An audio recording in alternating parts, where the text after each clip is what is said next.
Guys, তোমরা সবাই কেমন আছো? আশা করি অনেক ভালো আছো। আমি অনেক ভালো আছি। দেখো আজকে এই বৃষ্টির মৌসুমে কতটা সুন্দর লাগছে ওয়েদারটা। আজকে না সত্যি কথা বলতে বৃষ্টির মধ্যে খেতে ইচ্ছে করছে খিচুড়ি, কিন্তু এত বৃষ্টি পড়ছে না আর বাইরে যেতে ইচ্ছে করছে না।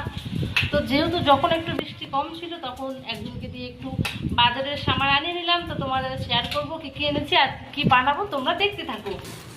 তো দেখো আজকে কি নিয়ে এসছি, আজকে কি খাওয়া দাওয়া হবে। এই দেখতে পারো একদম চিংড়িটা প্রায় আদা ছাড়ানো, আমি তবুও করে নেব কারণ দোকান থেকে তো ভালো তেমন একটা করে না। দেখো ঠিক করে পরিষ্কার তো করেনি। মানে এই চিংড়ি মাছের এখানে একটা পু থাকে, এই যে পটি থাকে, পটি, এটা আমাকে ভালো করে ফেলতে হবে। যাই হোক, এই যে চিংড়ি মাছটা আছে এটা দিয়ে কিন্তু আমি আজকে ভর্তা করব। অনেক সময় তো চিংড়ি মাছের ঝাল তরকারি দিয়ে অনেক কিছুই খাওয়া হয়, আজকে বেশ জমিয়ে ভর্তা হবে। আর এটা আছে তোমার বোধহয় নরম নরম মাছের ডিম হবে। তো যদি মাছের ডিম হয় মাছের ডিমটা ভাজা হবে, কিছুটা অবশ্যই এখন ভাজা করে খাবো, এতখানি তো ভাতে খেতে পারবো না, আর কিছুটা ভাতে খাবো। তো এই দেখতে পাচ্ছ কি মাছের ডিম কি জানি, হয়তো রুই বা কাতলা মাছের, অনেক বড় অনেকটা। তো আজকে এটা করব ভর্তাটা, তোমাদের আজকে দেখাবো যে আমি কী উপকরণ দিয়ে করব বা কী নেব, আমি সবটাই তোমাদের একটু দেখাবো আজকে যে কী করে বানাই ভর্তাটা। তোমরা চাইলেও করে খেতে পারো। তো চলে এলাম রান্নাঘরে, কড়া বসিয়ে দিলাম, তেলটাও কিন্তু গরম হয়ে গেল। এবার দেখো আমি যে মাছের ডিমটা নুন হলুদ দিয়ে মাখিয়ে রেখেছি ওটা আমি ভেজে নেবো। আমি কিন্তু লঙ্কা পেঁয়াজ দিয়ে ভাজবো না, কারণ গরম গরম শুধু খেতেই ভালো লাগে। এই দেখো নুন হলুদ আমি মাখিয়ে নিয়েছি আর এখন আমি ভেজে নেবো।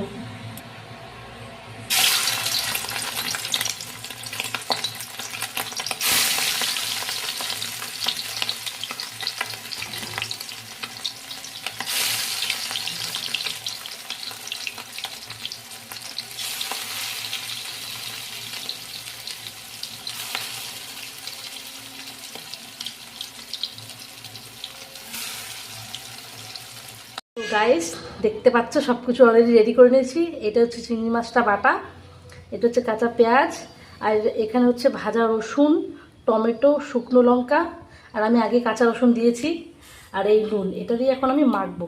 দেখো মানে কতটা ঝাল ঝাল লোভনীয় খাবার হবে, অসাধারণ লাগবে। এই বৃষ্টির মৌসুমে এই ভর্তা হলে কিন্তু আর কিচ্ছু লাগে না, একদম আর কিচ্ছু লাগে না।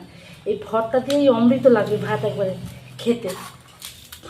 আর আমি তো ভেবেই নিয়েছি আজকে মাছের ডিমের বড়া যে বানিয়েছি ওটা আমি খাবো না, আমি এই ভর্তা দিয়েই আজকে ভাত খাবো। যা লোভনীয় হয়েছে আর যা সেন্ট বেরোচ্ছে না, উফ, আমার একদম জিভে জল চলে আসছে। রসুনগুলো একটু ভালো করে করে নিই, একদম মিহি না করলেও চলবে, একটু মুখে বাঁধবে থাকবে, বেশ ভালো লাগবে।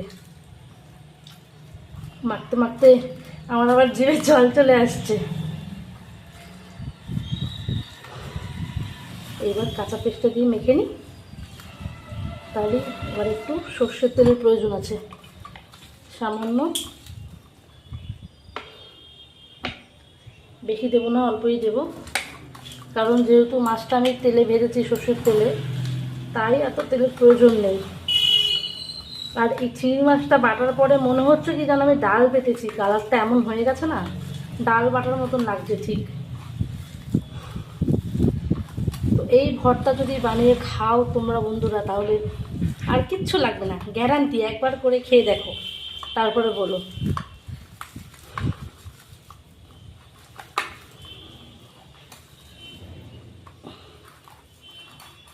তো আমার ভর্তা মাখা পুরো রেডি।